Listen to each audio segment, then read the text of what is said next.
un tema muy interesante es sobre el índice de transparencia del sector público costarricense y nos acompaña la señora Hazel Díaz Meléndez, que es directora del Instituto de Educación en Derechos Humanos de la Defensoría de los Habitantes.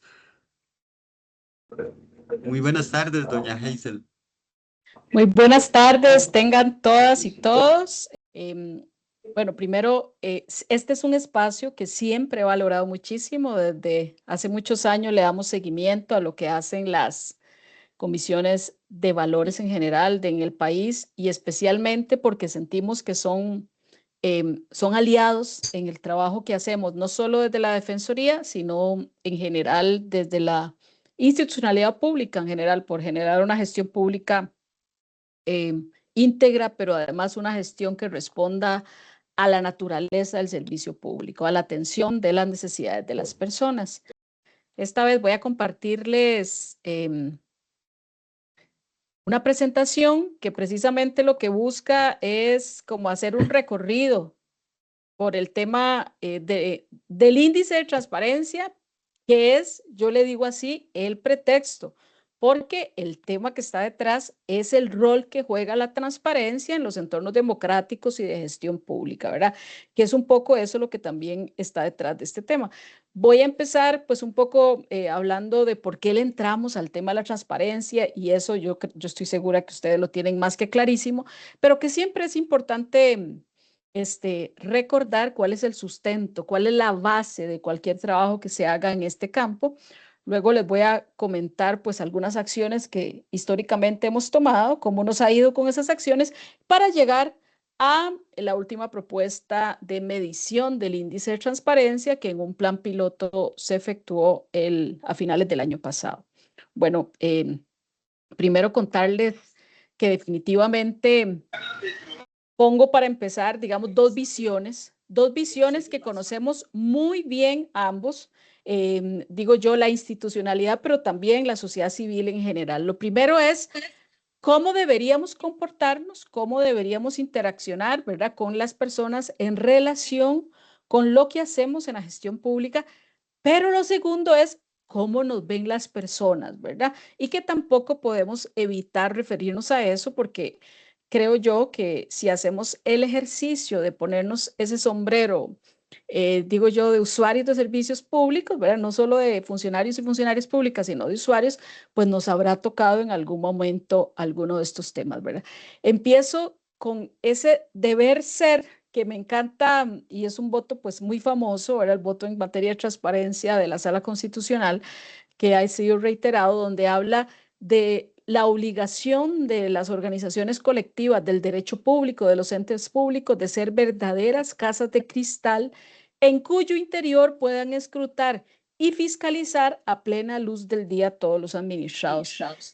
Esa, em, esa labor que nos dejaron, digamos, establecida del 2003 y que se vino reiterando en sentencias, hablando de acceso a la información y de transparencia, pues nos ubicaba una imagen que es la que más nos permite trabajar el tema de transparencia, ¿verdad? Y es esas verdaderas casas de cristal donde se pueda escudriñar.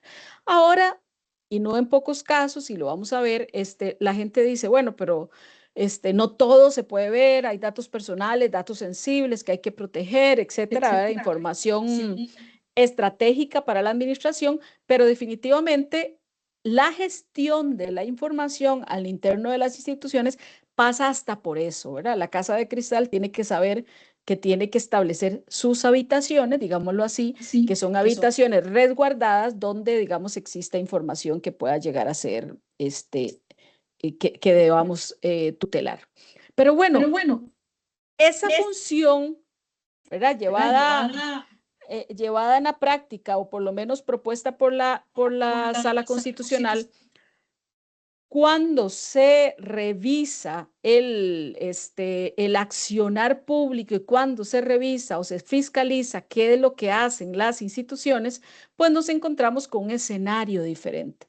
Y el escenario, cuando nos planteamos la pregunta de cómo ven las y los habitantes del accionar del sector público, muchas de las respuestas que recibimos, y yo tengo 31 años en el sector de la fiscalización y puedo decirles que no ha cambiado mucho, ¿verdad? Algunas Algunas veces veces en algunos años se agrava un poco, en otros no, pero son las mismas inquietudes, ¿verdad? Ven una administración omisa en brindar respuestas, ¿verdad? En no pocos casos, sino la mayoría de órganos de control, la mayoría de las denuncias que reciben tienen que ver con omisión de respuesta, ¿verdad? Lo cual uno le parecería que sería muy fácil de atender, ¿verdad? Si existieran procedimientos, pero que sin embargo se mantienen como el número uno, ¿verdad? Ya eso nos dice mucho. Ven ineficiencia, inefectividad, ¿verdad? Las acciones de la administración a veces son ineficientes, son insuficientes, pero a veces no llegan en el momento apropiado, ¿verdad? Son muy lentas, el accionar de la administración es lento, por lo menos así lo perciben.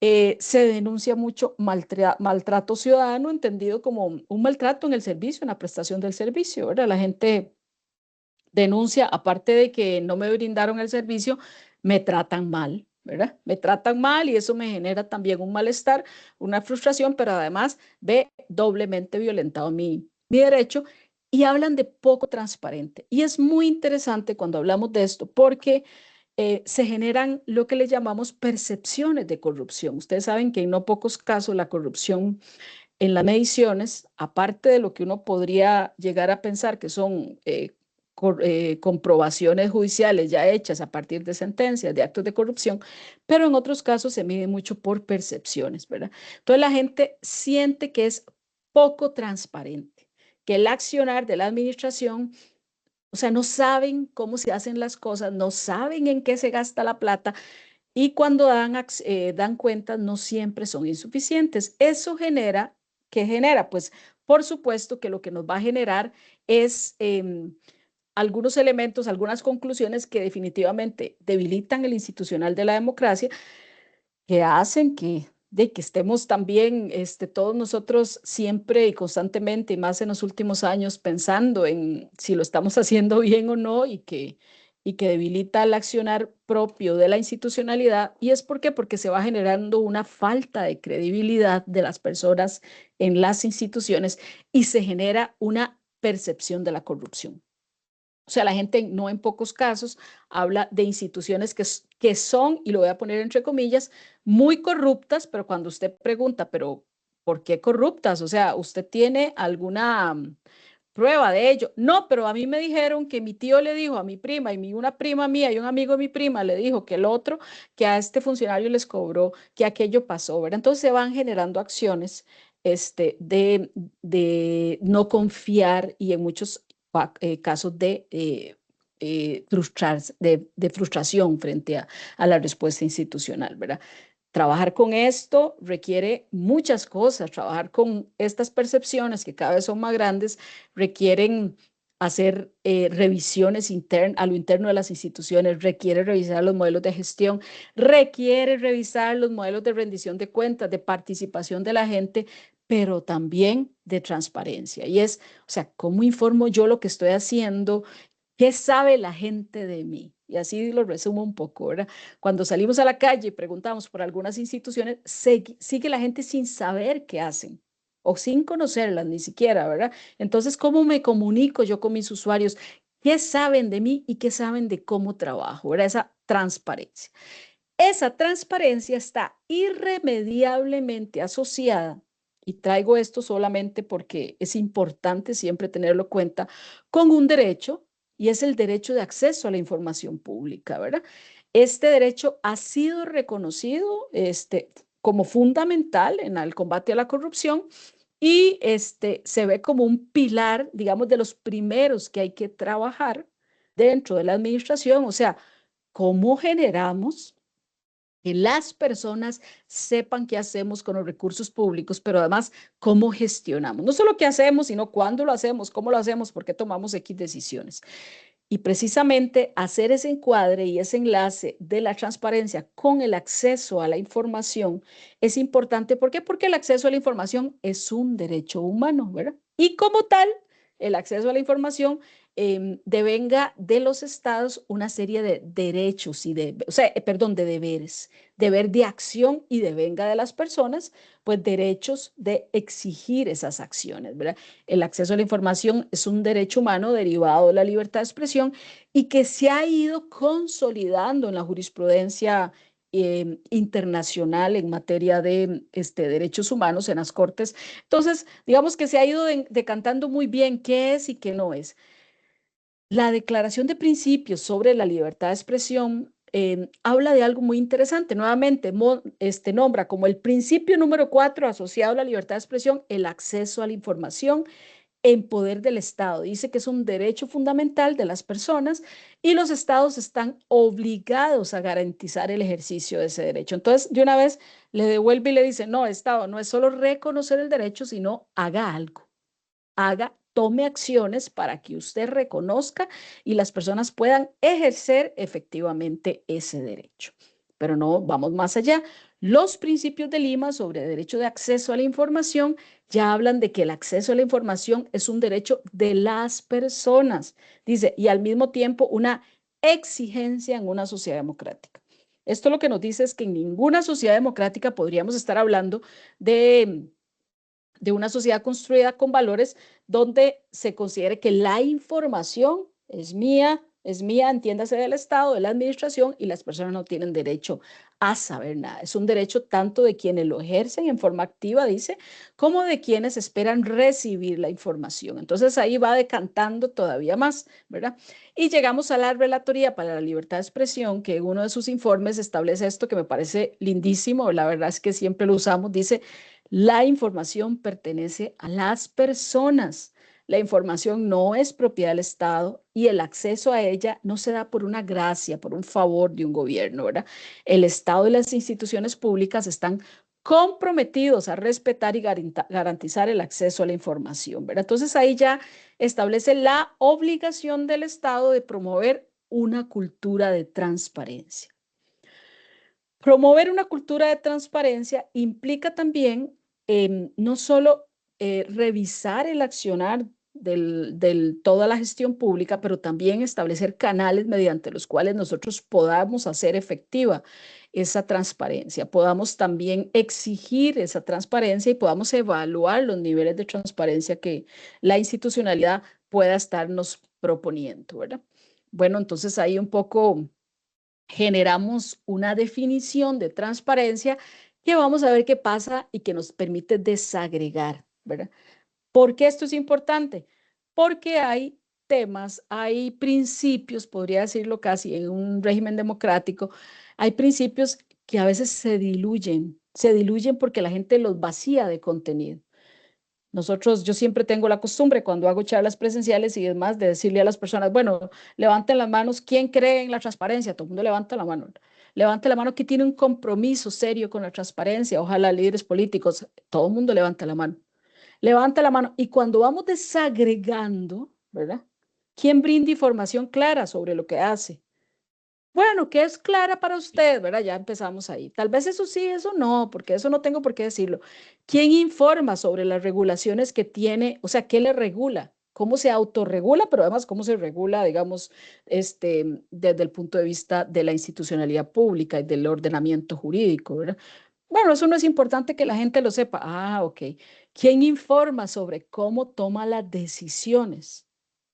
¿Y cuál es el proceso? No, yo estoy regido por el principio de legalidad, yo hago lo que el principio de legalidad dice, sí, pero decir eso es no decir nada, ¿verdad? O sea, ¿cómo le damos contenido? ¿Cómo vamos desagregando y decimos, no, mire, yo tengo la costumbre de hacer esto, o en mi institución o en el gobierno local ya están poniendo en línea las sesiones de los consejos municipales, pero además hacemos una sesión anual, mensual, no sé, ¿verdad? Con la población y hacemos esto y hacemos el otro. Empezamos a darle contenido a la transparencia.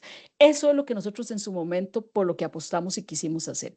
Cuando empezó este proceso dijimos, vamos a darle contenido a la transparencia, porque transparencia es todo y no es nada, ¿verdad? Transparencia se convirtió en un discurso político muy bien utilizado, pero Hola, amor. que la gente no ubica. Ok. Entonces, por ahí hay un micrófono abierto. Entonces, ¿qué es lo que vemos? Nos damos cuenta que ese derecho a la información va a requerir mínimo 2 acciones. Y ahí vamos entrando en materia. Va a requerir lo que se le llama ordinariamente transparencia pasiva, que es lo que la institucionalidad pública está más acostumbrada, que es, si usted me pide la información, yo se la doy. Si usted me pregunta, yo le respondo. Si usted me pide un informe, yo le contesto, ¿verdad? Pídame y yo le respondo, ¿verdad? Esa es la transparencia pasiva que en muchos casos estaba regulada por ley. Usted cada año rinde un informe así. Vamos a trasladar a otro escenario, el escenario de la transparencia activa. Y el escenario de la transparencia activa dice, no, no espere institución a que usted le pregunten, suba la información, brinde la información. Ese escenario es un escenario que en Costa Rica, que trabajamos durante muchas décadas sin ley, sin contar con una ley de acceso a la información, lo que teníamos eran principios constitucionales y teníamos una jurisprudencia constitucional muy sólida, ¿verdad? Que nos permitió ir desarrollándolo, pero de una u otra forma, en el escenario costarricense, la gente pedía información, no le contestaban, iba a la sala constitucional resolvía el amparo a favor de las personas, le obligaba a la institución a dar la información, pero un poquito más como esa transparencia pasiva, ¿verdad? Siempre, o sea, mediatizada incluso por judicializar los requerimientos. En noviembre del año pasado, Costa Rica aprueba la Ley Marco de Acceso a la Información Pública, que es una ley que en la Defensoría le hemos dado mucho énfasis en capacitaciones. Por ahí les voy a dejar muchos datos donde pueden ingresar, si quieren capacitaciones, pero además donde pueden ingresar a ver ya materiales que tenemos sobre esos temas y demás. Y la ley marco parte de otro escenario y el escenario dice, vamos con transparencia activa. Yo no le voy a, usted no, ya no va a estar preguntando. Lo mínimo que usted le va a informar a las personas es todo esto. Y da un listado bastante amplio, ¿verdad? Bastante amplio.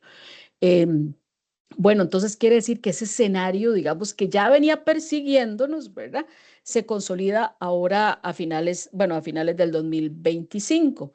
Nosotros empezamos desde antes en la Defensoría y empezamos, como les digo, a llenar de contenido de la transparencia. Entonces decíamos, mire, ¿qué es transparencia? Transparencia es el ejercicio también del derecho de petición y respuesta. Transparencia es promover procesos de participación ciudadana. Transparencia es promover procesos efectivos de rendición de cuentas y promover el acceso. Todo eso es transparencia. Entonces pensamos, ¿y por qué no lo ponemos? ¿Por qué no lo ponemos de una u otra forma, digamos, como instrumentos, como mecanismos? ¿Por qué no accionamos ese contenido de transparencia? ¿Qué más hacer? Fue lo que nos preguntamos. ¿Qué más hacer para activar la transparencia activa? Les voy a decir que a nivel histórico, esto surge en el 2004, esta reflexión de la Defensoría, y era con ocasión de la aprobación de la ley contra la corrupción. Estábamos en lo mejor de los escándalos de corrupción en el país. Había una sensibilidad especial, ¿verdad? En el 2012 se había aprobado la ley de control interno. Sin embargo, seguía sin ser, digamos, como entendida cómo puede ayudar en la gestión pública. En el 2004, cuando se aprueba la ley contra la corrupción, desde la Defensoría dijimos, bueno, demos un paso adelante y vamos a darlo, ahora que hablaba con don Adolfo precisamente en esa línea, desde la prevención. Y dijimos, hagamos algo, empecemos a trabajar en transparencia activa, ¿verdad? Lo primero que propusimos fue la Red Interinstitucional de Transparencia. La red la propusimos crearla en el 2004. Ustedes ahí van a tener un código QR donde ustedes, si lo accionan con su teléfono, van a dirigirse al espacio del site del instituto y de la Defensoría, donde está todo correspondiente a la red, pero además sus instituciones se pueden inscribir en la red porque la convertimos en un ente, digamos, permanente de capacitación. Todo el año pasado la red ha estado capacitando en temas de acceso a la información pública, los temas de lo que vamos a ver ahora del índice, pero además, por ejemplo, inteligencia artificial, todo aquello que al sector público y a la gestión pública le puede servir, ¿verdad? Es una herramienta que propuso la Defensoría y que es lo que la Defensoría le dijo a las instituciones en el 2004. Hagamos un trato. Suba usted a su web información que es la básica que los habitantes van a querer en ese momento. Ahora la ley marco nos barrió, ¿verdad? Está pidiendo miles de cosas más, pero suba eso y conéctese y generemos una suerte de red virtual en ese momento. Entonces, ustedes entran a las páginas de las instituciones públicas, de sus propias instituciones, estoy segura, van a ver ahí por un laguillo, un logo que dice, esta institución es parte de la red de transparencia, si usted le da clic, entra al apartado de transparencia de las instituciones, pero además podría entrar al apartado, lo que van a ver ahí, de transparencia del sector público costarricense, donde están todas las instituciones con sus propuestas de transparencia. 2004 íbamos institución por institución de convencerles, acuérdense que no había nada legal que los obligara a subirlo en la web. ¿Y por qué la web? Porque en ese momento se estaba promoviendo además todo lo que tenía que ver con servicios digitales, con gobierno digital, etcétera, ¿verdad? Entonces, nosotros, de hecho, gobierno digital fue un aliado que utilizamos después para el índice. Entonces íbamos convenciendo a la gente, mire, usted está matriculado con la transparencia, sí, etcétera. Bueno, ¿por qué usted no hace un portal de transparencia en su sitio web? ¿Por qué no les dice cosas tan básicas como quién es esta institución, qué hace la institución, cómo se rige, cuál es el presupuesto, contratan o no? Y así empezamos, ¿verdad? De hecho, este fue un proceso muy, muy, muy lento de muchos años, ¿verdad? Donde nosotros ya empezamos a ponernos como objetivos fortalecer el acceso a la información, queríamos que la institución y además queríamos generar la cultura de que la institucionalidad suba la información, no espere a que se la pidan. La participación, promover la participación, preguntar, mire, usted está haciendo en los gobiernos locales cosas fabulosas en participación, póngalo en la web, ¿verdad? Ponga a la gente también a que sepa a través de esos medios la rendición de cuentas y seguros de que todo esto estaba en el marco de la prevención de la corrupción. En el 2004, cuando creamos la red, creamos también, bueno, posteriormente creamos un foro anual que se llama el Foro Anual de Transparencia, que lo que permite es llevar temas, se presentan los resultados del índice del que vamos a hablar ahorita, pero además llevar temas de actualidad de transparencia, ¿verdad? Entonces eso ha sido como también nuestra propuesta para poner el tema en el centro y llenarlo de contenido, que es lo que ha costado más. Bueno, ¿qué pasó? En el 2015, desde antes, un poquito antes, en 2013, empezamos con la reflexión, 14, y dijimos, ¿qué nos estamos encontrando? No es suficiente con simplemente llegar y decirle a la gente, por favor, forme parte. Ay, sí, qué bueno, porque todos nos decían, excelente, todos los jerarcas. Mi institución está ahí, pero al final eso no se concretaba o actualizaban información, llegaba otro jerarca, estaba desactualizada al día siguiente, etcétera. Entonces dijimos, vamos a meterle, vamos a decirlo en términos coloquiales, más candela a este asunto. Vamos a medir qué está haciendo la institucionalidad. ¿Por qué? Porque estábamos seguros, en ese código QR van a ver toda la explicación del índice, estábamos seguros que la competencia sana y virtuosa, si competimos a veces para cosas malas, deberíamos competir también para quién lo está haciendo mejor, cuál es la institución que le está poniendo, que le está poniendo más empeño a su gestión, etcétera. Entonces, abrimos ahí la posibilidad de generar esta medición. Esta medición nace en asocio, ahí tuvimos que buscar aliados con gobierno digital en su momento, en aquel tiempo, ¿verdad? Y con el CICAP UCR. ¿Por qué? Porque necesitábamos la academia metida. Nosotros queríamos que fuera una medición con criterios académicos rígidos, ¿verdad? Con rigurosidad, pero además que midiera la propia defensoría. Entonces yo no me iba a medir yo misma y calificar yo misma, ¿verdad? Entonces tenía que ser un externo que generáramos una metodología y que nos pudiera medir. Y es así como surge el primer índice de transparencia, donde se desarrolla un documento metodológico que toma en cuenta las mejores prácticas en el mundo en materia de medición de la transparencia. Ese documento, que también lo pueden encontrar en la web, el primero, el que sirvió para todas las mediciones, lo que permitía era precisamente medir a partir de lo que había funcionado en el mundo, traernos innovación, empezar a mover la institucionalidad pública en algunos temas. Con decir que el tema en el 2015, cuando empezamos a medir más innovador, que ahora para algunos ya no lo es, era datos abiertos, ¿verdad? Nosotros empezamos a medir datos abiertos cuando la gente ni sabía que estábamos hablando, ¿verdad? La institucionalidad decía, no sé qué me estás hablando, pero cuando empezó a tener una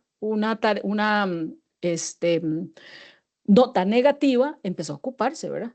Y la sorpresa nuestra, y eso es muy lindo decirlo, la sorpresa nuestra fue lo que pasó después. Bueno, antes les cuento, ahí definimos, materializamos la propuesta que teníamos y era darle contenido a la transparencia. Y nosotros dijimos, para nosotros, para la Defensoría, para el índice de transparencia, ¿qué va a ser transparencia? La vamos a entender en el sentido más amplio. Transparencia va a ser acceso a la información, rendición de cuentas, participación de las personas en los procesos, y ahí estaba el tema que queríamos meter, que era en su momento datos abiertos, ¿verdad? Empezamos a generar, digamos, todo el instrumento que nos permitiera ver, ay, perdón, creo que me salí, pero vamos a ver, no, un segundito, porque creo que, vamos, aquí está otra vez. Nada más me corroboran que siguen viendo la presentación. Sí, Sí, correcto. correcto, está viendo. Bueno, muchas gracias. Bueno, entonces empezamos a meterle candela a esto y le dijimos, bueno, vamos a ver entonces qué más es transparencia, ¿verdad? Ay, qué raro, porque se me está, regáleme nada más un segundito para volver a compartir y así evitar esto.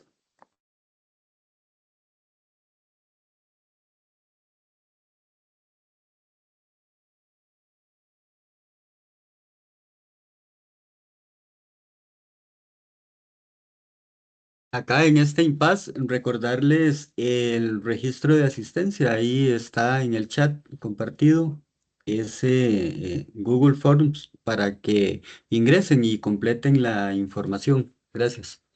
Muchas gracias. Ok, hicimos 7 mediciones del 2015 al 2021. Después vino la pandemia y la pandemia nos ayudó y ahora vamos a decirle en qué 7 mediciones. ¿Qué pasaron en esas 7 mediciones? Cosas maravillosas. Digamos, empezamos muy bajo la institucionalidad en general, digamos, con todos los indicadores que íbamos desarrollando, con las variables. Yo sé que muchos de ustedes conocen este trabajo porque formaron parte de sus instituciones, pero las instituciones empezaron a generar cultura de transparencia. ¿Y eso qué significó? Equipos formados en cada institución en transparencia, un equipo encargado de transparencia, introducir, digamos, metas de transparencia en PAOs, en planes, digamos, ya más a largo plazo, ¿verdad? Estratégicos, y eso nos dábamos puerta porque nos decían, mire, es que yo soy la encargada de transparencia de la institución tal, yo tengo en mi PAO metas de transparencia, ¿cómo las mejor? Entonces nos poníamos a trabajar con instituciones, ¿verdad? Las que salían más mal, etcétera, ¿verdad? Esto fueron muchos años en los cuales pudimos crear, digamos, ese sentido de que este era un tema que no era vacío, que podíamos darle contenido y que para eso sí necesitábamos gestionarlo. O sea, ya no era pensar que la transparencia era un tema que le correspondía al jerarca y que nadie más lo veía, sino que tenía que tener equipos de gestión.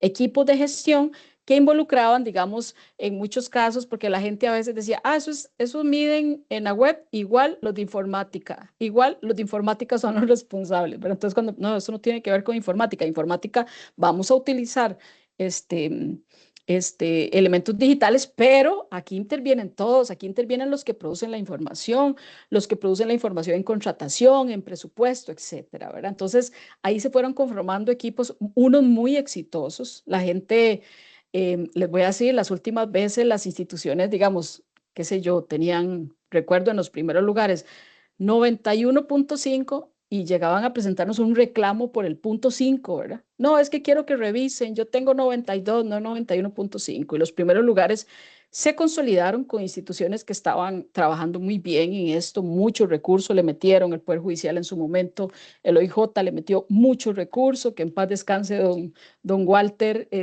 le puso muchas ganas al proyecto y tuvo al OIJ ahí liderando muchos años. El 2021 nos presentó los últimos resultados en transparencia y lo que nosotros dejamos, lo que vimos ahí y que nos preocupó fue precisamente el hecho de que eventualmente, digamos, habíamos logrado un estancamiento para algunos y para otros, digamos, las cosas no habían salido como queríamos. Esta posibilidad, digamos, de de replantearnos, de llegar y decir, ¿qué queremos? Que queremos que esto siga así, ¿verdad? Pero además nos empezaron a decir, no, oiga, pero es que ya han pasado más cosas, ¿verdad? ¿Cómo que han pasado? No, ya pasó que precisamente se aprobó un decreto, ¿verdad? Porque la administración también se puso las pilas y la administración dijo, no, no puede ser, no vamos a seguir en estas y hay un decreto que ustedes deberían conocer, digamos, vamos a aprobar un decreto en materia de acceso a la información. La administración también aprobó un decreto de datos abiertos, entonces ya teníamos normativa, porque acuérdense que hasta ahora nosotros no estábamos con normativa.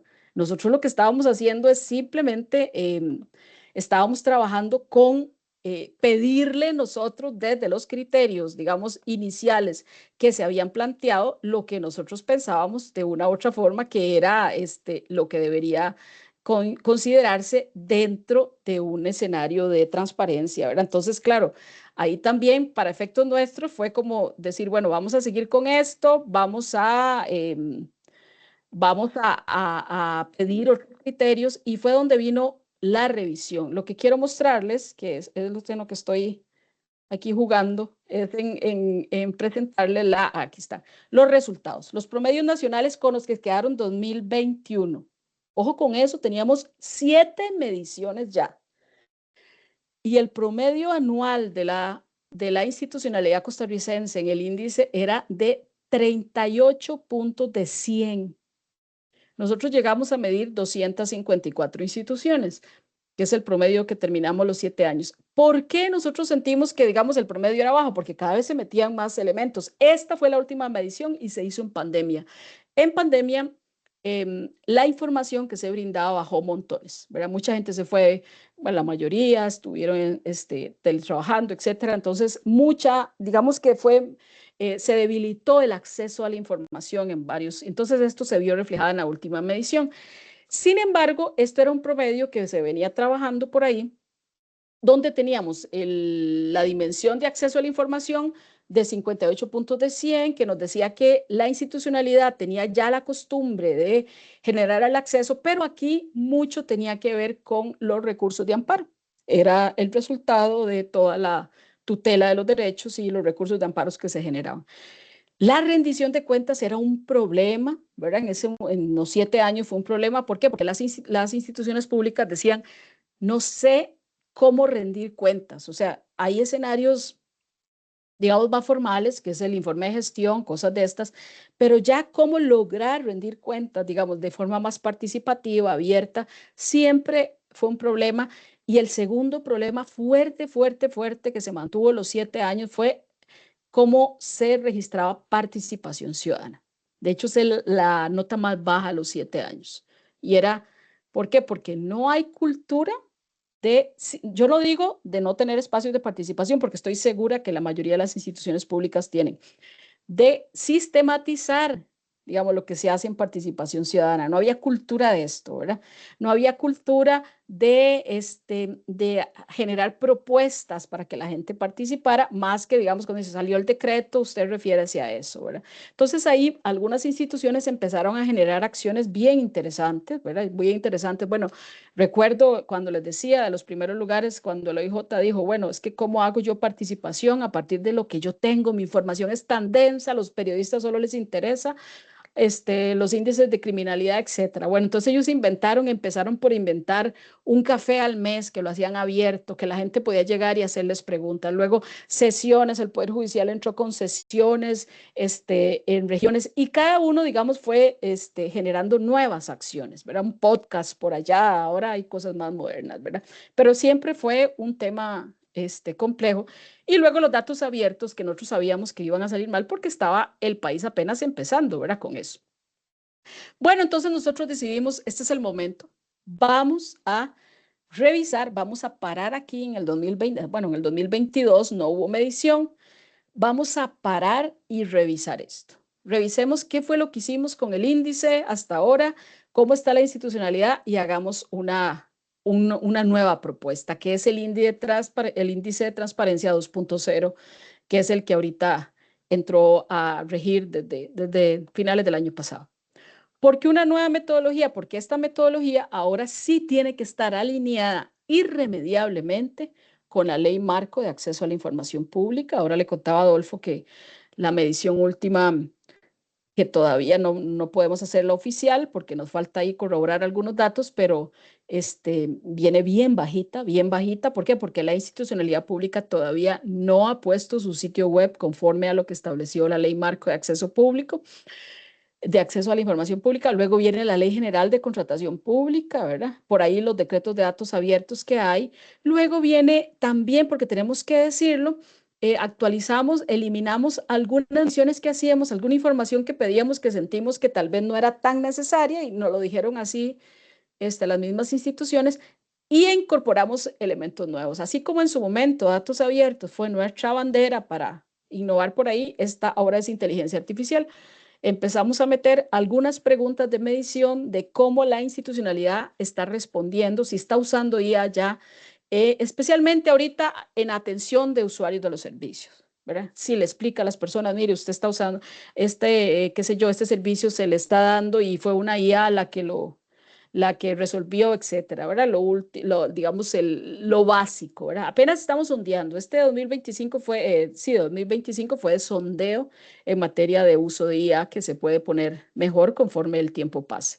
Bueno, a partir de eso, nosotros seguimos generando 4 dimensiones. Este que les estoy exponiendo ya es el índice que está vigente, ¿verdad? Tiene algunos cambios en los nombres, pero conserva mucho de lo que ya habíamos hablado, ¿verdad? Son 4 dimensiones, 16 variables y 82 indicadores.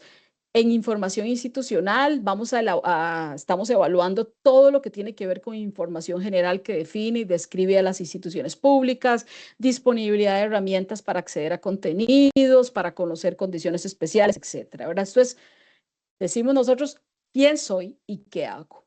¿Quién soy? ¿Quiénes trabajan aquí? ¿Qué hacemos? ¿Cómo nos organizamos? Estamos por departamentos. ¿Cómo puede acceder usted a nosotros? ¿Qué puede esperar de nosotros? ¿Qué procesos vemos? ¿En qué le ayudamos? Que eso es lo básico, ¿verdad? O sea, eso debería ser un 100 para todo mundo, ¿verdad? Si una institución ni siquiera puede poner eso en un sitio web, pues estamos muy mal, ¿verdad? Porque es lo básico que esperaríamos. Rendición de cuentas, evaluar los diferentes documentos y datos que demuestran qué actividades se realizan, cómo la institución rinde cuentas, qué hace, los planes, los informes. Nuevamente insistimos en el tema, ¿verdad? Aunque sabemos que es un tema que cuesta en institucionalidad pública costarricense, pero vamos de nuevo. Participación y solicitudes de información, y aquí sí tenemos que ser muy claro, aquí esto viene muy reformado porque aquí estamos evaluando la Ley Marco de Acceso. Y la Ley Marco de Acceso, normativa vigente y obligatoria, ¿verdad? Eso quiero dejar el énfasis. Si ustedes ya, creo que ya lo tuvieron en el año pasado, era una capacitación sobre la Ley Marco, una charla. La Ley Marco es bastante estricta con lo que pide en los sitios web, ¿verdad? Hay un ítem que es el ítem que generó la mayor polémica y yo lamento muchísimo eso porque es el ítem que le robó el protagonismo a todo lo demás, ¿verdad? O sea, la ley marco habla de accesibilidad, habla de inclusión, por primera vez, inclusión en la información pública, habla de adecuar las condiciones de la institucionalidad a las personas, a las poblaciones específicas, habla de la obligación de las instituciones de generar información para todas las poblaciones, ya no esperar y decir, no, es que usted es población indígena, yo de usted no tengo nada, no, pues genere la información, ¿verdad? Hace muchas reformas. Sin embargo, hay un ítem que dice que hay que publicar los salarios brutos de los funcionarios públicos.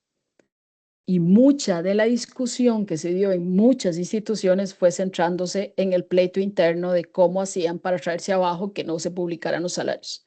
Personalmente, al inicio, nosotros estábamos claros legalmente y hasta la fecha, ya hay 3 sentencias ya hay sobre el tema, desde que entró la ley Marco, que no había forma de quitarse eso de encima.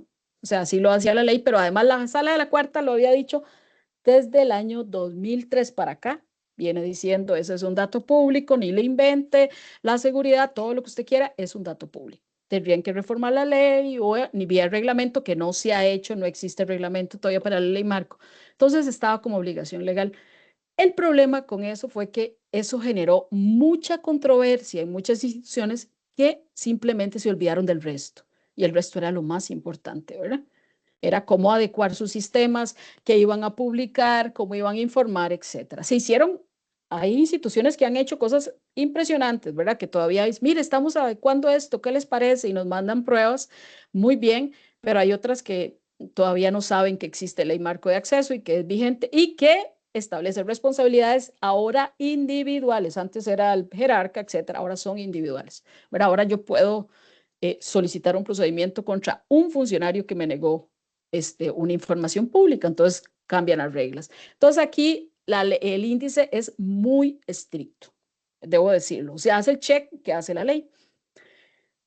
Yo preveo que por ahí vengan muy malas notas al momento, porque la mayoría de la institucionalidad no se ha adecuado a la ley. Y luego viene otro tema que ahora lo conversábamos en off, que es un tema ya muy viejo que también venimos arrastrando, que es el tema de cómo informamos sobre contratación pública.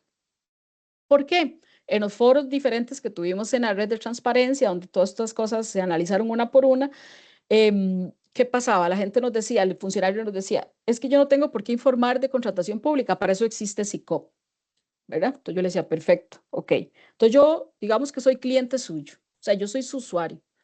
Entonces yo me voy y digo, hola SICOP, ¿me puede hacer el favor de darme cuál es el presupuesto de tal municipalidad? ¿Cuánto gastó? ¿A quién contrató este año? Pero además, ¿cuáles son las principales funciones que cumplió, digamos, esa contratación desde el punto de vista del bien? Pero además, tal idea, no, eso no se lo va a dar SICOP. Entonces, porque usted me dice que su canal de transparencia es ese.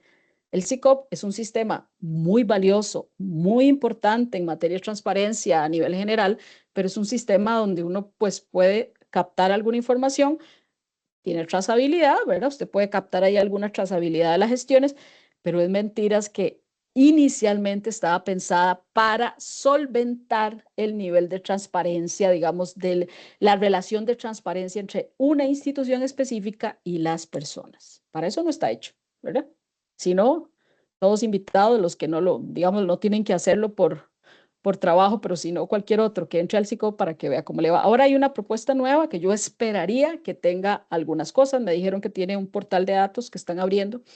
Entonces, parece que la institucionalidad también va a empezar a dar vuelta, ¿verdad? Entonces, esos son como los 3 puntos en los cuales, digamos, tenemos esa medición.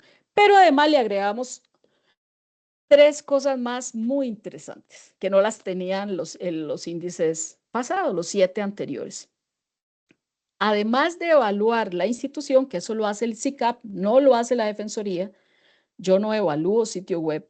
La metodología está hecha, formal, científica, publicada, es la que ustedes pueden encontrar en la web, pero eso lo evalúa el SICAP y tiene una forma de medición que ahí está, son 2 personas en tiempos separados, en momentos separados, y hay diferencia entre un tercero, etcétera. Pero además de eso, optamos por 3 cosas más que no se aplicaron en el plan piloto, sí se van a aplicar ya en el 2026. La primera es una encuesta institucional donde yo le doy la ventaja a la institución, qué sé yo, por ahí de mayo le mando la encuesta, muy probablemente vaya a ser por ese mes, y le digo a cada institución, dígame una cosa, esto es lo que el índice evalúa, cuénteme usted dónde lo tiene usted dentro de la web, ¿lo tiene? Sí, claro, yo lo tengo aquí, mire, está en este link. Sí, claro, de forma tal que inicialmente, si todo estuviera, cuando esa información yo se la paso a SICAP para evaluar, ellos pueden verificar. Mira, sí es cierto, Defensoría dijo que en este link tenía tal cosa y sí, efectivamente entramos y sí lo tiene, ¿verdad? Pero una de las cosas que nos cuestionaron mucho, especialmente sociedad civil, no la institucionalidad, y es, mire, sí, las instituciones te pueden hablar maravillas de su sitio web, de todo lo que reciben, pero muchas veces el problema son las solicitudes de información que se hacen en la institución, ¿verdad? Materiales, en ventanilla, etcétera, ¿verdad? Entonces, digamos, hay una propuesta del índice que se va a cuadrar, muy probablemente sea con estudiantes, con universidades, con grupos comunales. Ese es un tema de los que ahora en enero, en febrero tenemos que definir, donde vamos a hacerle 2 solicitudes a cada institución pública. No la Defensoría, un tercero, en nombre nuestro, digamos, y vamos a ver cómo funciona. Si le contestaron alguna vez, si no le contestaron, qué le dijeron, tal cosa. Y eso también se lo mandamos al SICAP. Entonces el SICAP va a tener en la evaluación del sitio web, va a tener también el resultado de requerimientos de información, si fueron contestados o no, y va a tener la encuesta. O sea, la evaluación va a ser muy completa porque va a podernos decir, miren, la práctica funciona, no, esto sí, esto no funciona. ¿Cómo está estructurado el índice nuevo? Tiene 82 indicadores, de los cuales información institucional tiene 4 variables, 21 indicadores, rendición de cuentas tiene 5 variables, 21 indicadores, participación y solicitudes de información tiene 4 variables y 18 indicadores, y presupuesto y contratación pública tiene 3 variables y 22 indicadores. Todo esto está en el documento metodológico, ¿verdad? Que se expuso, hay un video, lo van a encontrar en eso que les dimos, bueno, en estos QRs y al final también, donde ustedes van a poder incluso ver la exposición que se hizo a, fueron más, casi mil personas que conectaron, digamos, de la institucionalidad pública para conocer la nueva metodología. No sé, muy probablemente algunos de ustedes pudieron estar en esas sesiones. Principios rectores del índice, la relevancia, ofrecer información detallada, precisa, ¿verdad? Pero además relevante, ¿verdad? O sea, no queremos, o por lo menos nosotros promovemos que no se llene, vamos a hablarlo así, de basura los sitios web de las instituciones con información que no le sirve de nada a la gente, ¿verdad? O que la gente dice, pero eso es lo que he estado preguntando, insisto, y nunca me contestan, es otra cosa. La transversalidad, los indicadores evaluados aplican a todas las instituciones públicas y pueden ser evaluados por medios digitales. Es para todas, una grande, una pequeña. Hay algunas cosas que eventualmente podrían variar e incluso permiten que al responder en el sitio web o hacer su sitio de transparencia, usted puede decir esto, nosotros no hacemos, por ejemplo, por decir algo, consultas públicas, no hacemos por X o Y, ¿verdad? Razón, pero puede hasta poner su respuesta. La exhaustividad utiliza un amplio conjunto de indicadores que están agrupados por dimensiones porque esto nos permite también desagregar lo que les decía un poco más y la simplificación, ¿verdad? Y los métodos que se están utilizando de réplica incluso.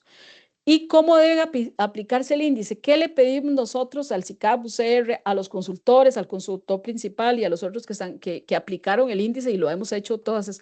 Primero, imparcialidad. O sea, no es alguien de una institución específica que evalúa su institución. Ordinariamente son personas, incluso el mismo SICAP subcontrata y es una persona de afuera, ¿verdad?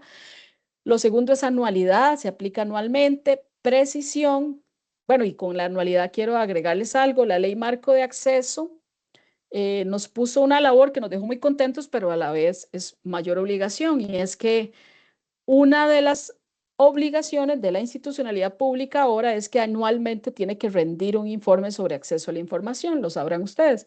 Eh, y en ese informe tiene que poner el lugar que ocupó en el índice de transparencia y qué está haciendo para mejorar su calificación. Entonces, de una u otra vez, la ley obligó o, digamos, validó el instrumento para trabajarlo todavía más. Precisión, digamos, en cuanto este, a poder incluso defender, bueno, porque nos pasa, ¿verdad? O sea, al final dice alguien, eso es mentiras, eso sí estaba en este link, y entonces incluso las personas, no, yo lo que busqué fue esto específicamente, el día tal, hay bitácora, se buscó ese día, se hicieron tres momentos diferentes de búsqueda y ninguno estuvo, ¿verdad? Etcétera. Especificidad, participación y las solicitudes de información que vienen a regir, digamos, como un principio básico, queremos que la gente participe, y el tema de los egresos, que también por ahí le dimos una importancia vital a cómo yo me estoy comunicando también, independientemente de SICOP, además de SICOP, donde usted pone el enlace, donde puede encontrar la información de SICOP, cómo yo me estoy comunicando con mi gente. Pues con mi gente, entiéndase mis usuarios, ¿verdad? Bueno, aquí están un poquito de las cosas que se están evaluando por dimensión: información institucional, organización, funciones, herramientas, consultas, ¿verdad? En el caso de dimensión de rendición de cuentas, planes institucionales, informes de unidades específicas, informes de gastos, beneficios o a personas particulares. Si se da, si no se da, no, pues no se informa, ¿verdad? Acceso a recursos, a resoluciones, etcétera, ¿verdad? Dimensión, participación y solicitudes de información. Los mecanismos de participación, nuevamente. O sea, hay mecanismos, usted participa, invita. Ahora que la OCDE está haciendo precisamente, está trabajando estos temas, pues está haciendo mucho énfasis en lograr sistematizar la participación y determinar cuáles son las formas de participación que existen. invitaciones a espacios de participación, las solicitudes de acceso, ¿verdad? También, que eso es un tema que por supuesto entra mucho con la ley marco, y las estadísticas de las solicitudes de información. Las estadísticas, ¿por qué? Porque la ley marco pide una estadística anual. La ley marco está pidiendo que ustedes informen anualmente cuántas solicitudes de acceso recibieron, cuántas respondieron, cuántas no respondieron, cuántos terminaron en la sala y cuántas de esas de la sala los condenaron, ¿verdad? Bueno, puede ser también el contencioso, porque una persona podría acudir al contencioso administrativo también, ¿verdad? Después, en egresos, eh, 3 variables, 22 indicadores. Aquí hicimos un cambio, digamos, lo que estamos tratando ya no es de medir lo mismo que medir el SICOP, sino de ver cuál es su interrelación con el SICOP y además de eso, ¿qué más aporta usted a su usuario? Me explico. ¿Cómo está el presupuesto de la institución? Vaya al SICOP a verlo, o vaya a la Contraloría, digamos, al sistema de la Contraloría, o con quién estoy contratando. Vaya, búsqueme en el SICOP. No, usted puede informar, ¿verdad? Puede ser no tan detallada, pero usted para mayor detalle entra a este link que le dirige a tal cosa, ¿verdad? Entonces es un poco parte de lo que estamos generando. ¿Y qué fue lo que usamos? Bueno, lo que estamos usando es los estándares de datos de contrataciones abiertas, porque debo decirles que ahora datos abiertos pasó a ser un eje transversal. Ya no es un componente como hacíamos antes, sino que ahora está en todo. O sea, nosotros van a ver ustedes ahí en los indicadores que se evalúan todo esto, en las variables, en todo, que se piden muchos de los datos que están pidiendo que estén en dato abierto, lo cual de por sí es la tendencia. Ahora ustedes saben que a nivel nacional se está trabajando en un portal nacional de datos abiertos. Eh, bueno, Hazel, entonces, ¿para qué miden ustedes que cada institución tenga datos si algún día va a haber un portal? Porque la obligación es ahora, la obligación de transparencia es ya, la obligación de acceso es hoy. O sea, nosotros en materia de derechos humanos y en materia de acceso a la información como un derecho humano, nosotros no esperamos a que algún día haya un portal que sea tan genial, tan carga, que tenga los datos abiertos de toda la institucionalidad costarricense, ¿verdad? Eso va a ser gradual, ahí van incluyendo. Entonces, bueno, empiece usted por algunas cosas muy básicas todavía, ¿verdad? Su presupuesto en datos abiertos, algunas cosas que de por sí ya se tienen y va poco a poco subiendo, ¿verdad? La evaluación internacional del barómetro global de datos, la ley general de contratación, el Open Fiscal Data Package, habla todo de cómo se trabajan datos fiscales en modelo abierto, la iniciativa, digamos, otras iniciativas internacionales que hay, de global de transparencia, el Open Knowledge Foundation, que todo esto tiene que ver con publicidad de datos, todas las directrices de Banco Mundial en publicidad de datos, ¿verdad? Los indicadores de la ley marco, los indicadores de la ley de contratación pública, del Sistema Nacional de Archivos y, por supuesto, de la Ley de Protección de Datos, ¿verdad? ¿En qué sentido? En que yo no estoy promoviendo que usted publique todo, usted tiene que hacer antes, y eso lo vemos en las capacitaciones sobre acceso a datos públicos, que usted tiene que hacer antes gobernanza de datos, tiene que hacer tratamiento de datos y tiene que definir qué no es público para quitarlo de este escenario y subir. Todo esto aplica una vez que ya usted subió, ya usted determinó que esto se quita, esto no va para la web. Entonces vamos con lo público, ¿verdad? La ley marco de empleo público y las obligaciones de la ley marco, porque varias de las cosas que se establecieron sobre los funcionarios son de la ley marco, ¿verdad? En realidad, las evaluaciones en datos abiertos, los lineamientos de MiSID sobre accesibilidad a los sitios web de Conactis, ¿verdad? También. Y se utilizó también la Estrategia Nacional de Inteligencia Artificial, que también fue recientemente aprobada, ¿verdad? Tenemos escalas de cumplimiento. Por ahí cada indicador cuenta con una escala de evaluación. No es que usted lo pierde todo, pues de 5 a 0, puede ser que usted se gana ahí 3, 4, ahí vamos viendo cómo gana las, ¿verdad? Luego registros de evidencia, que tanto la encuesta, los solicitudes de información, pero además les decíamos el tema de las evaluaciones dobles.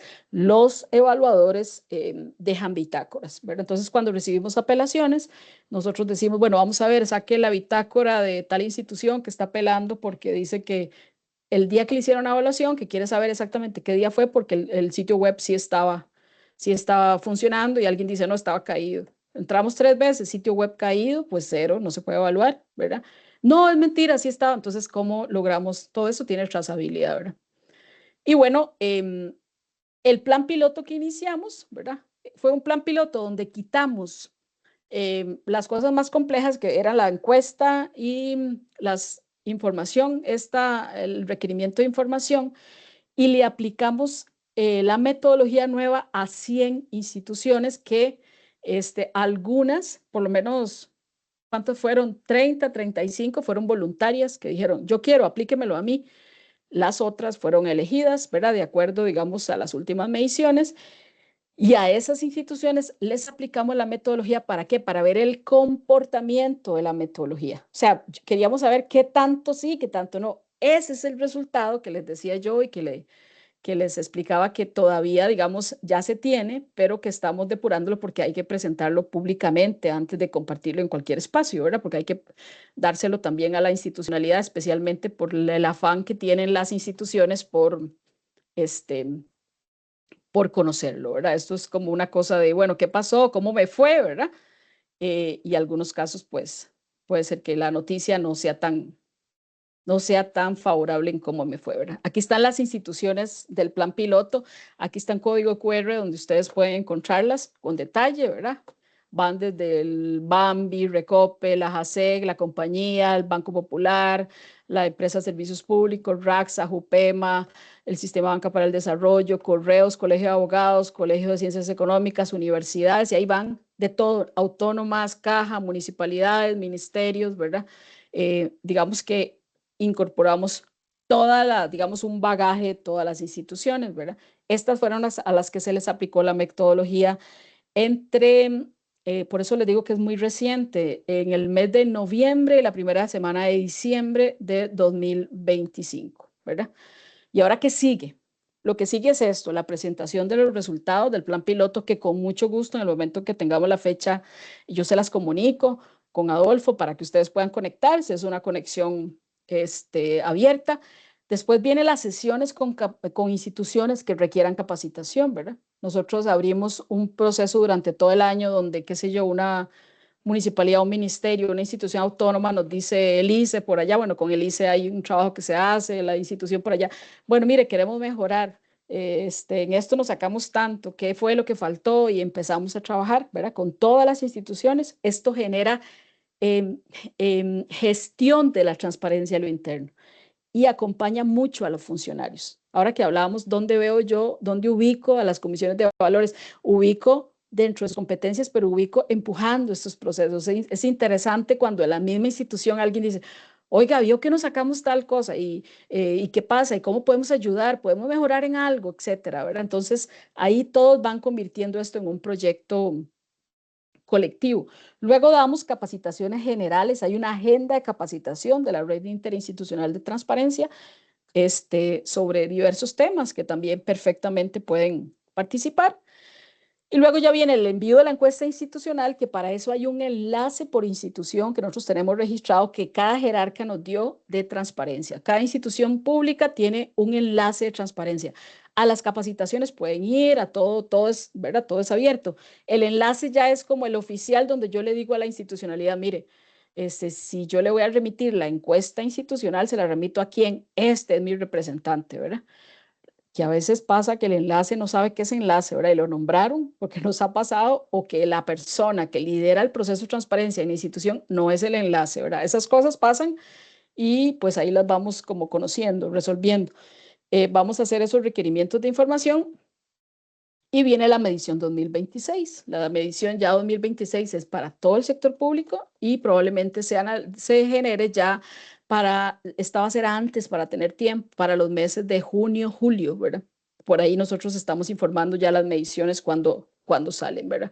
Ese es el proceso. Aquí yo les dejo varios datos importantes, digamos, si ustedes quisieran coordinar acciones, solicitar capacitación, todo esto, hay un contacto, transparencia@dhr.go.cr. Además, en este código QR, ustedes pueden entrar a el site, toda la red de transparencia que tiene la Defensoría, donde pueden pedir, digamos, ahí pueden ver material, hay material descargable sobre varias cosas, sobre transparencia, sobre la ley de acceso, etcétera, ¿verdad?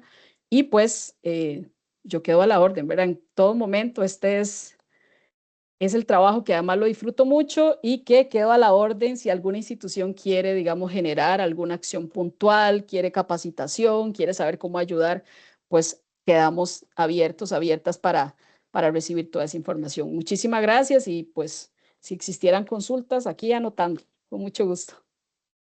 Gracias, doña Hazel. Sí, tengo por acá cuatro consultas. Quizás le hago dos primero, porque todos son como cosas distintas. Ujú. Y luego las otras dos. María Fernanda Avendaño Mora dice, ¿cuándo se hará la revisión este año? Refiriéndose al índice de transparencia. Tatiana Acuña menciona que sería bueno que constaten que la información que se publica sea comprensible. Por ejemplo, de los presupuestos públicos que existen, que se publique y lo que se hace es publicar el link que lo refiere a la página de la Contraloría y su forma de reflejar el presupuesto es de manera global, ahí no se puede analizar de forma objetiva y específica. Ujú. Excelente las dos preguntas. La primera, este año, muy probablemente te decía, nosotros estemos mandando la encuesta institucional al encargado de transparencia de las instituciones para que empiece a ubicarnos y hacemos los dos requerimientos de transparencia. Eso probablemente pasa en mayo. Digo probablemente, no le doy la fecha, 1 de mayo tal, ¿verdad? Pero eso está pensado para que empiece en mayo. Cuando nosotros tengamos, recopilamos esa información o la que no nos dieron, ¿verdad? Porque vamos a aplicar los 10 días hábiles que establece la ley marco. Se le traslada al SICAP y empieza el proceso, digamos, ordinario de contratación y demás. Que ordinariamente podríamos estar aplicando, nosotros quisiéramos volver a que se aplique en julio y agosto para presentar revisión en septiembre en el Día Internacional de Acceso a la Información. Entonces siempre tratamos como que calce ahí, ¿verdad? Pero este año fue porque como era nueva metodología, entonces probablemente estaríamos haciendo revisión julio-agosto de este año 2025 para lograr otra vez presentar resultados, digamos, donde siempre lo habíamos hecho, que era en el mes de septiembre. Y la otra consulta es que esta es la consulta. Eso es lo que yo les decía que era lo que nos reclamaban las personas y tienen toda la razón. O sea, cuando yo me reúno, este mismo escenario lo tengo, digamos, como los encargados de transparencia de las instituciones, como les decía, 500, 1000 personas se conectaron. Entonces, todos era como peleando conmigo, ¿verdad? El cuento de, ¿para qué me decís que publique eso si eso lo encuentro en SICOP? Entonces yo, bueno, perfecto. Entonces yo le voy a decir a doña Juanita, que quiere saber cómo se gasta la plata en su institución, que entre a SICOP.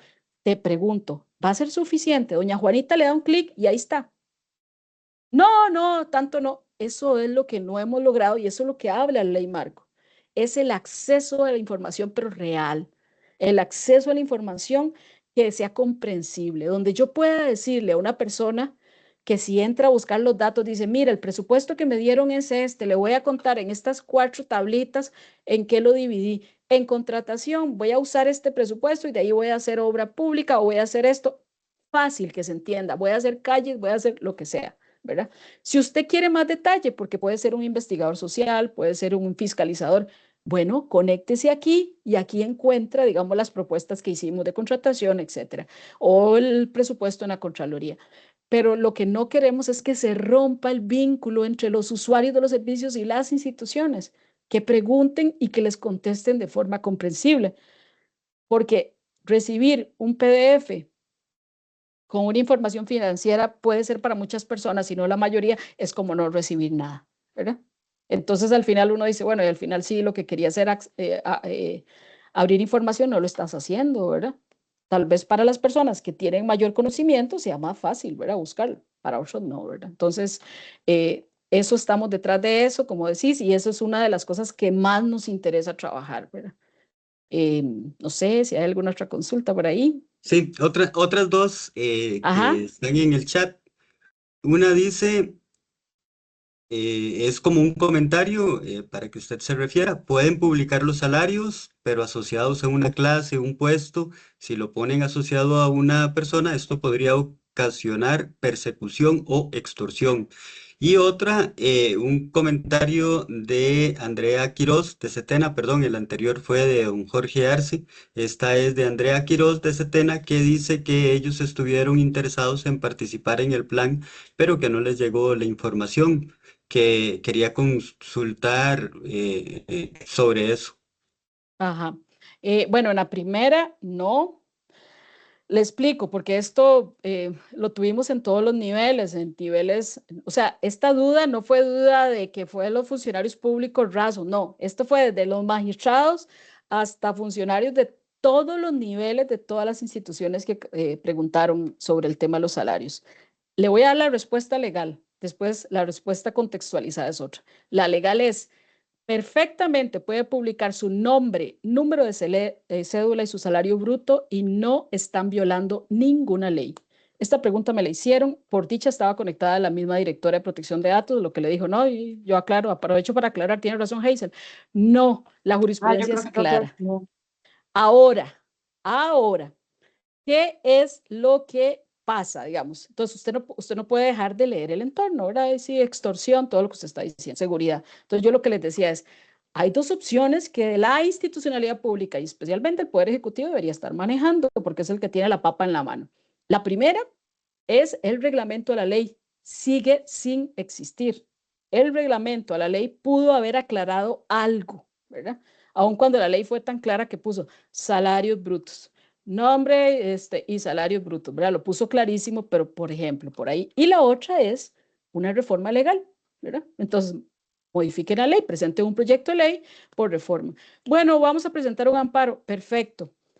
Ya hay 3 amparos presentados y la sala ha dicho lo mismo, no se ha dicho. La sala dice, hace poco uno era el ministro de Seguridad, le publicaron el salario, pero no le habían publicado, no, el ministro de Seguridad le publicaron nombre, número de cédula y salario bruto, pero la persona quería más y quería el neto. Entonces la sala resuelve el amparo y dice, no, el bruto está perfecto, no hay ningún problema. El neto no, porque hay un tema de información confidencial. El bruto se declaró con lugar parcialmente por el tema del neto. Luego hay 2 amparos, habían 3 resoluciones empezando este año, puede ser que por ahí haya otra, aplicando ya la ley marco, ¿verdad?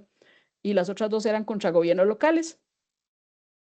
Eran porque no tenía oficial de acceso a la información nombrado, como lo dice la ley, que podría ser el contralor o podría ser otra persona, pero tiene que haber otra muy tonta porque es lo más fácil. No habían puesto un correo para recibir las solicitudes de información, es lo más fácil, eso lo tuvo que haber hecho la institucionalidad en noviembre del año pasado, ya eso tenía que estar listo, digamos, era lo más fácil de hacer. Y la otra era por la publicación de las asambleas, de las sesiones de Consejo Municipal, que ya habían votos de la sala donde se decía que tienen que estar en Internet. Entonces, ahí un poco lo que decía la sala es, bueno, ¿qué pasa si en media sesión del Consejo usted va a analizar algo que tiene algún dato que tiene que proteger? Entonces, ahí lo que se dice es, bueno, usted tendría que parar la sesión o antes se tuvo que haber anonimizado como para conocer el caso sin dar datos, mayores datos y decir que es que están protegidos, o parar la sesión, digamos, en ese sentido. Algunos lo planteaban también en el INS y alguna otra institución, decían, bueno, en temas de seguros, en sesiones de junta directiva, etcétera, ¿verdad? Pero no es que no se hace pública, es que determinados datos, entonces, o se anonimizan o, digamos, ahí hay esos impases en la sesión, pero el tema está resuelto. Hasta ahora no he encontrado, y me lo han pedido, o sea, una sola solución para no publicar. Entonces, esto lo que significa es que los que no publiquen los datos en este momento de todos nosotros sí están incumpliendo hasta que se resuelva qué va a pasar. Me refiero si alguien presentó ya una acción o presentó algo, ¿verdad? Que es lo que yo decía es, bueno, si hay tanto interés, deberían presentarlo, pero hasta ahora no, perfectamente y no hay problema. Y Lo del Setena. Setena, lo de Setena desconozco, pero más bien ahí en el correo, voy a poner en el chat mi correo. En el correo me puedes escribir y lo vemos con la persona encargada para ver quién es quien aparece como persona, este, persona contacto, para ver si ahí yo le puedo decir si fue que no sé con la persona contacto o bien, en todo caso, igual, digamos, si quieren una sesión para prepararse para la medición, ya ahora sí, pues igual. Creo que en la sesión que va a haber de los resultados del piloto, a las instituciones les va a quedar como claro para ver cómo vienen las cosas, en qué la institución no está funcionando, o sea, o qué obviaron la mayoría como para irse preparando. Sí, continuamos sobre ese mismo tema. Ana Ábalos menciona ahí que compartir los contactos, números, nombres completos, etcétera. Los funcionarios han dicho que los pueden llamar de cualquier lado, como por ejemplo Ujú, bancos, ofrecer créditos, ujú. etcétera. ¿Y qué pasa con ese tema? Sí, nuevamente, digamos, tenemos que buscar punto intermedio. ¿Por qué? Porque en muchos casos el funcionariado público nos objeta lo que le molesta personalmente, pero no está pensando en el usuario, en el usuario. Entonces, digamos, lo que sí puede pasar, que es la mejor forma de organizarnos, digamos, quienes trabajan ahí hay que ponerlo. O sea, con todo respeto, pero hay que ponerlo. O sea, usted no puede ocultarse. Yo trabajo en la defensoría, pero que nadie sepa que yo trabajo en la defensoría, que no Que no aparezca en aparezca. ningún lado, ¿verdad? Eso no puede pasar. Lo que sí necesitamos es estratégicamente, acuérdense, lo más importante en eso son las personas usuarias, con todo respeto. Que las personas usuarias tengan la información de mayor calidad. ¿Qué significa? Voy a poner una denuncia y resulta que entonces nosotros lo que hicimos en la institución fue publicar toda la planilla, ahora digamos por lo menos los nombres y los correos electrónicos institucionales, pero no dijimos quién hace qué. Entonces, ahí sí es un problema porque lo que le creamos al funcionario fue, a la persona es confusión. Entonces, ¿qué es lo que dijo la ley Marco? La ley Marco dijo que las instituciones tenían que tener un canal único, vean que ni siquiera dijo, publica quién tal cosa, un canal único de entrada de los requerimientos de información pública, un correo único y una persona responsable. Tiene que tener una persona responsable que no es que la persona es la que contesta, porque la persona perfectamente puede ser la que canaliza lo interno, pero lo que dice es, yo tengo que tener a alguien con quien hablo. Entonces le dice, bueno, Hazel vino a presentar, eso es con tal. Entonces, eso aplica como para todo. Entonces usted dice, bueno, yo tengo un departamento de catastro. Entonces se puede decirle, mire, si usted se quiere dirigir al departamento de catastro, este es el correo por lo que van a entrar sus solicitudes. Ahora, si usted quiere dirigirse, el departamento de catastro está conformado por estas personas, pero es claro que quien tiene la responsabilidad inicial va a ser la persona que recibe inicialmente y que canaliza, ¿verdad?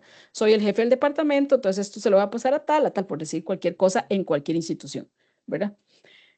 Esto lo que implica es que, digamos, ahí sí ha habido un cambio, ustedes lo van a ver en muchas web, que al inicio pasaba que ponían, este es el departamento de planificación y ponían a todo mundo, pero no decían cómo interactuar con el departamento.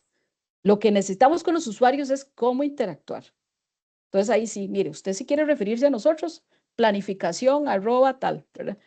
Y ahí le vamos a escribir, cuando yo interactúo con el habitante, yo me identifico porque es un deber legal, ¿verdad? Hola, yo soy tal, soy el y tal cosa, ¿verdad? Entonces, por ahí es cómo ordenamos la identificación en la web, la información, para que la gente tenga acceso a los servicios, ¿verdad? Ajá. Acá tenemos algo que nos escribió don Mauricio Castro. Dice, se habla de transparencia orientada a la información de administración de recursos públicos. Sin embargo, si la percepción negativa es de impunidad, solo se puede estar asociado a la información de procesos disciplinarios o legales abiertos o tramitados. ¿Cómo manejo esta necesidad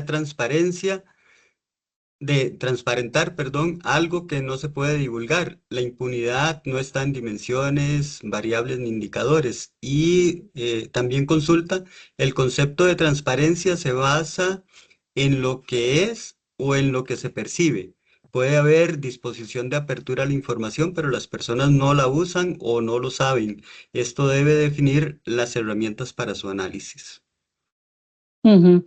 Sí, bueno, en lo primero, toda la razón, ¿verdad? Aquí yo cruzo con ustedes en la importancia que tienen ustedes y en lo que trabajan desde el punto de vista de la prevención también. La transparencia inicialmente es una herramienta de rendición de cuentas, por supuesto, pero de prevención. De prevención, ¿por qué? Porque el acceso a la información lo que me permite es empoderarme yo para saber, para conocer, para instrumentalizar otros procesos.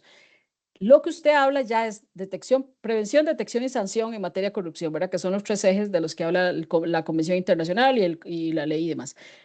Nosotros tendríamos que trabajar muy fuertemente en prevención ¿verdad? Desde el punto de vista del acceso a la información, de la transparencia, de los procesos claros de detección, cuáles son las formas en que en la institución hay posibilidad de detectar esas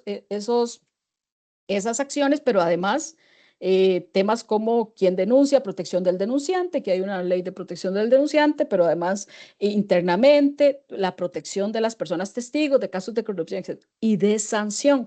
La sanción, si es en sede administrativa, eventualmente podría culminar en transparencia. ¿En qué sentido? Yo no puedo informar, y efectivamente lleva razón usted, lo que pasa dentro de un procedimiento administrativo, ¿verdad? Porque está regido por el principio de confidencialidad, ¿verdad? De las partes en el proceso. Pero terminado el proceso y generada una sanción, yo tendría que hacer público. Yo sí puedo decir cuántos procesos tuve y cuántos terminaron en sanción. Si el proceso, lo que puede pasar es que si el proceso administrativo, que eso es como un tema más técnico legal, termina con una recomendación de irse a la vía penal, ¿verdad? Entonces, en la vía penal, nuevamente aquí vuelve esa discrecionalidad, principio de confidencialidad. ¿En qué sentido? De que, bueno, se denunció, pero hay un principio de inocencia, no sabemos qué va a pasar ahí, yo todavía no puedo decir que es culpable, se fue a la vía penal, ¿verdad? Entonces, valoro lo que estás diciendo en el sentido de que hay que tenerlo claro en todos los niveles, ¿verdad? En todos los niveles, ¿verdad? O sea, si nos comprometemos con la transparencia, tiene que ser en todo. No puede ser posible que yo llegue y diga, le hicimos todo, denunciamos todo eso, pero al final nadie sabe qué pasa. Después de que denunciamos en adelante, no pasa nada. Entonces no está funcionando nada. O sea, podemos ser muy fuertes en la prevención, pero incluso podemos ser medianamente fuertes en la detección, pero somos malísimos en la sanción, ¿verdad? El índice de transparencia no mide la sanción, efectivamente. Eso no lo medimos nosotros. Consideramos que incluso puede ser una medición más que debería corresponder a los órganos que tienen a cargo la sanción, ¿verdad? A nivel administrativo judicial, pero lo que sí mide son datos en los cuales no haya complejidad legal como para publicarlos en los que se deba publicar. Sí, 4 procedimientos administrativos tuvo, sí, y 4 salió bien. Ok, ya terminaron. Sí, tuvo 4, 3 fue condenado, ¿verdad? O fue sancionado en este caso, ¿verdad? Sí. Y la otra, ¿qué es lo que es transparencia? Yo lo resumo más como, ¿qué es transparencia? ¿Ustedes se lo inventaron o dónde lo agarramos, verdad? ¿Cómo lo materializamos? El tema de transparencia, yo le decía que desde el 2003, cuando empezamos a trabajar este tema, es un tema de fondo. ¿Por qué? Porque la transparencia es un principio, de hecho es un principio constitucional, está establecido, es un principio de cualquier régimen democrático. La encontrarás en todos los, digamos, documentos formales que hablan del tema, pero siempre se dejaba ver como si todo el mundo supiera qué era, ¿verdad? Es saber lo que estás haciendo ¿verdad? En el caso del sector público, con los recursos públicos. Pero ahí es donde ha empezado, digamos, a diseccionarse y empezar a establecer, no solo lo que estás haciendo, sino cómo tomaste las decisiones, en qué fundamentaste las decisiones. Hay un delito que se llama el fraude de ley, ¿verdad? Que es un delito penal en el cual usted sigue todo un procedimiento muy bien, pero lo siguió para otra cosa, ¿verdad? Entonces puede ser que usted eventualmente, efectivamente, siga todo lo que la ley dice, pero el resultado final era otro, ¿verdad? Entonces ahí como que uno dice, y puede haber sido muy transparente y seguir el proceso, pero no llegó. Entonces ahí es donde se empieza a desagregar y decir, bueno, si yo estoy hablando de transparencia, yo no solo quiero saber qué se hizo, quién lo hizo, cómo lo hizo, para qué lo hizo, qué resultados obtuvo, y en resultados buenos y malos, ¿verdad? Y qué pasó después, ¿verdad? Y ahí yo creo que el qué pasó después es donde nos quedamos pequeñitos. ¿Y qué pasó después? ¿Hubo sanción para esa persona si no logró el resultado? ¿Fue promovida más bien? Etcétera, ¿verdad? Entonces, es la complejidad del término, efectivamente. Ujú. El tema ha despertado, Hazel, interés, entonces aquí hay otras dos consultas. Sí, sí. ¿Hay alguna institución apoyando para saber si lo publicado en las páginas institucionales está completo o hay falta de información o exceso? Y otra, en caso de que la institución no haya indicado quién es la parte responsable de acceso a la información, se puede asumir que la Contraloría de Servicios Institucional asume esta función. Sí, en la primera nosotros tenemos, digamos, 2 niveles. Un nivel, cuando ya hacemos la medición, hay un equipo técnico encargado, que es el CICAP UCR, que fue el que lo hizo este año. El equipo técnico tiene consultores, tiene personas que solo se ocupan de eso. Nosotros, Defensoría, no nos metemos. Nosotros decimos, bueno, empieza la medición, ahora sí, esto es suyo. Empiece con cada sitio web y documente qué encontró en este sitio web, qué sí encontró, qué no encontró. Pero antes de la medición, durante todo el año, la Defensoría acompaña el proceso. ¿Qué significa esto? Digamos esto que me decía la compañera Setena. Entonces usted dice, mire, ayúdeme. Yo he recibido solicitudes de ayuda, digamos, de una persona que dice, mire, es que yo soy la encargada de transparencia, no tengo ni idea y nadie me hace caso. Entonces, ¿qué quiero? La voy a llevar a dar una charla y que le diga a mis compañeros que me den la información, que los motiven, ¿verdad? A veces hace una ayuda tan de posicionar el tema y otra es, ya hicimos una reforma, otras instituciones en su momento también, el ICE, recuerdo hace un poquito, vamos a ARECEP, estamos cambiando esto. ¿Qué le parece este cambio? Este cambio, esto era más que todo por la ley marco de acceso. Este cambio se adecua a la ley, entonces yo les hacía como, le voy a ponerme sombrero usuario, ¿verdad? Porque acuérdense que, bueno, acuérdense no, debo decirlo, el índice es una medición desde la perspectiva de las personas, no de los expertos, de los habitantes, de los usuarios de los servicios. Entonces ahí nos poníamos, mira, ¿por qué no corrigen esto? ¿Por qué no pasa? Eso no se entiende tal cosa, ¿verdad? Entonces, ese acompañamiento lo hacemos todo el año en la Defensoría con las instituciones que así lo piden también. Y vean lo de quién es el encargado de acceso a la información. Este es otro de los rollos más grandes. La ley marco dice que todas las instituciones deberán, que les digo que esas son las sentencias que ya hay, deberán nombrar un encargado de acceso. ¿Qué podría ser, dice, la Contraloría de Servicios en caso, digamos, de que no haya otra persona? Lo que la ley marco dice es, puede ser que tengan pocos recursos, puede ser que no tengan para poner un oficial de acceso. Entonces, en ese caso, podría ser la Contraloría, pero, y ahí voy a la pregunta, pero no es que usted lo asume de oficio, la Contraloría no lo puede asumir de oficio. Tiene que existir una delegación oficial. O sea, tiene que haber una decisión donde dice, el encargado de acceso a la información pública, conforme a la ley marco, es en esta institución tal persona.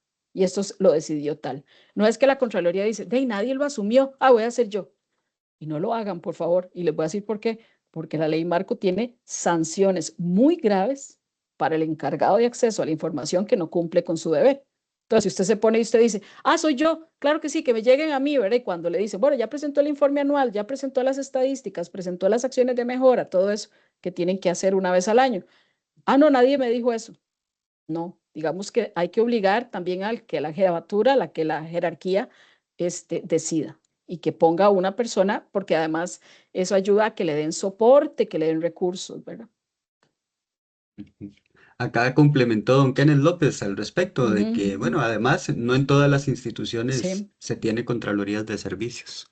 No, y hay instituciones que yo los felicito porque tienen la persona controladora de servicios, le ponen el sombrero, entonces también es la persona, el oficial de acceso a la información, luego le ponen, es el oficial de protección de datos, el oficial de datos abiertos, le ponen 4 sombreros, ¿verdad? Y cada sombrero tiene un deber legal, una responsabilidad, una competencia ¿verdad? Y eso no debería ser, ¿verdad? Ujú. Y él dice, de hecho crea, claro, lo que dice Ronelio López es cierto, porque crea conflicto en el tema de las funciones propias de las contralorías. Eso es una cosa que le estamos dando seguimiento y que es muy complejo. Y es, si usted le mete tantas funciones, al final entonces, ¿qué era lo que tenía que hacer, verdad? ¿Cómo usted logra esa independencia? Y cada uno de estos temas requiere una especialización. Digamos, una persona puede ser especialista en acceso a la información y otra persona puede ser especialista en protección de datos. Pueden trabajar juntos, pero tienen visiones. Y luego llega el de protección, el de datos abiertos y es otra cosa. Y luego le metemos el de simplificación de trámites y es otro mundo, ¿verdad? Y entonces que la persona se esté cambiando de sombrero puede generar en no pocos casos el conflicto. Y el ius variandi del personal de la Contraloría de Servicios. Yo lo que creo es que la Contraloría de Servicios sí tiene digamos, un núcleo duro de competencias, ¿verdad? El núcleo duro de competencias de la Contraloría creo yo que ha sido peligrosamente ampliado, me parece a mí, ¿verdad? ¿Por qué? Porque se pensaba, recuerden que hasta habían algunas por ahí proyectos de ley para que pasaran a ser como, digamos, adscritos o con alguna función desde la Defensoría, como lo son los auditores con la Contraloría, etcétera, pero no pasó a más. Pero se supone que ahí tiene que haber ahí una independencia, ¿verdad? Una función donde usted pueda mejorar, estar viendo el servicio para mejorarlo y demás, hacer observaciones, recomendaciones. Pero cuando usted todo lo mete en un solo lugar, ¿verdad? Está exponiendo. Lo que yo creo es que desde el punto de vista del riesgo, está más expuesta a riesgo entre más funciones le meten, ¿verdad? Y además a veces es por economizar, digamos, otros nombramientos, ¿verdad? Pero entonces también es como está haciendo el trabajo de 3 personas, no le están pagando más, pero además tiene más responsabilidades legales, definitivamente. ¿La designación debe ser para atender solo ese tema o es factible un recargo de funciones? Puede pasar un recargo de funciones, sí, perfectamente, porque la ley lo que dice, la ley marco dijo, o sea, como que no va a imponerle una estructura a la institucionalidad. De hecho, si ustedes recuerdan, Poder Ejecutivo, los que están en el Poder Ejecutivo tenía un decreto de acceso a la información, ¿verdad? Que estaba rigiendo. El decreto de acceso a la información nombró el oficial de acceso a la información. Algunos ahora me dicen, una de las preguntas que nos han dado es, ¿el oficial de acceso puede ser el mismo ahora para la ley? Sí, sí, perfectamente puede ser el mismo. El tema es que es de acuerdo a la ley si tiene que haber un acto que lo empodere, ¿verdad? Porque el decreto, que eso es otro tema que por ahí jurídicamente alguien planteó y que es una locura, es como, no, es que como la ley marco no tiene decreto y había un decreto anterior, entonces rige este decreto para esta ley y no es así, ¿verdad? Tiene que haber una ley específica como acto jurídico para esta ley, ¿verdad? Un decreto específico. Entonces quiere decir que el decreto que quedó ahí, el de acceso a la información, si tiene algunos elementos que a la institución le puedan servir para cumplir con lo que ahora tiene que cumplir, que es la ley marco, perfectamente lo puede usar. Si ya tenían oficial de acceso, ustedes nada más lo formalizan y es el oficial de acceso conforme a la ley marco, ¿verdad? Pero no es porque algunos están como muy ceñidos al decreto, entonces quieren seguir usando el decreto y la ley no existe porque es el decreto. No, señores, la ley tiene prioridad, ¿verdad? Bueno, por aquí dice, este es el punto medular con el tema porque no es conveniente que sean las contralorías, independencia de las contralorías. Yo estoy de acuerdo completamente. Sí, estoy de acuerdo en que puede ser muy complejo, porque puede llegar un momento en el régimen que establece ahora la ley marco de acceso, hay una responsabilidad individual, a diferencia de antes. ¿Qué pasaba? La gente iba a la sala por omisión de respuesta, ¿verdad? La sala condenaba en un amparo, condenaba a la institución, ¿verdad? Por ahí, algunas personas vivillas podían pedir, porque se puede perfectamente, ejecución de sentencia y salían con algún dinero, ¿verdad? 150,000, no sé, es un dinero, una suma fija, ¿verdad? Y esa plata la pagaba la administración podía tomar las acciones para devolverse, ¿verdad? Lo pagado quiere decir que buscar un responsable, pero quedaba más amplio. La ley marco dice, si yo pedí información, se la pedía a A y A no me la contestó, A es sujeto de sanción, ¿verdad? Y A es persona con nombre y apellidos. Y entonces dice, puede haber falta leve, falta moderada, digamos, ¿verdad? Sanción leve, moderada y sanción agravada, ¿verdad? Y sanción agravada va hasta suspensión sin goce de salario por un plazo y va hasta también apertura a procedimientos para alguna sanción mayor. Entonces ya esto cobra otro sentido, ¿verdad? Ya ahí, digamos que la institucionalidad, la preocupación de la institucionalidad pública es por su lado, que debería ser esa. Por eso les decía yo, hay muchos temas que hay que tratar antes, ¿verdad? Y es, ok, la persona no sabe cómo se accesa a mi institución a pedir información. Entonces la primera persona que conoce en la Defensoría es Hazel, entonces va y le pide a Hazel, ¿verdad? Y Hazel cuando vio eso dijo, esto no es conmigo y se lo dejó ahí, no lo contestó, ¿verdad? La persona va inmediatamente y le pide al jerarca, inicie conforme a la ley de acceso una sanción para Hazel que no me contestó. No, es que no era mi competencia, no me correspondía a mí, para eso hay un oficial de acceso, para eso esto es del compañero de tal. Yo tenía que responder para decir eso. Ese es el problema. Entonces, eso es la papita caliente, ¿verdad? De decir, por eso es que dice, ponga ya un oficial o ponga una persona encargada de forma tal que yo recibo esto, inmediatamente le digo, mire, esta es una solicitud de acceso, no es un criterio ordinario, tome oficial de acceso, empiece usted el proceso. Y entonces el oficial mueve a quien tenga que mover, la persona, y responde. De lo contrario, yo tengo la responsabilidad en mi mano porque primero no se la pasé a quien debía pasar, pero además me la dejaron a mí y yo nunca contesté. Ese es el problema. Bueno, yo creo que no hay más, ¿verdad? Igual yo les dejé ahí los datos, que vamos a la orden, si en alguna institución quieren revisar la ley marco, lo que sea, con muchísimo gusto, para eso estamos, ¿verdad? Esto es normativa muy nueva. Cuando presentemos, ojalá puedan participar de las sesiones cuando presentemos los resultados y luego las sesiones de capacitación, porque ahí también resolvemos muchas cosas entre las mismas que estamos ahí, ¿verdad? Expertos. Bueno, en la institución mía están haciendo esto, eso me puede servir a mí y así, ¿verdad? Entonces eso ayuda. Muchísimas gracias, agradecerles la oportunidad, como siempre, un gusto colaborar con ustedes. Muy amable Hazel Díaz Meléndez, ella es directora del Instituto de Educación en Derechos Humanos de la Defensoría de los Habitantes de la República.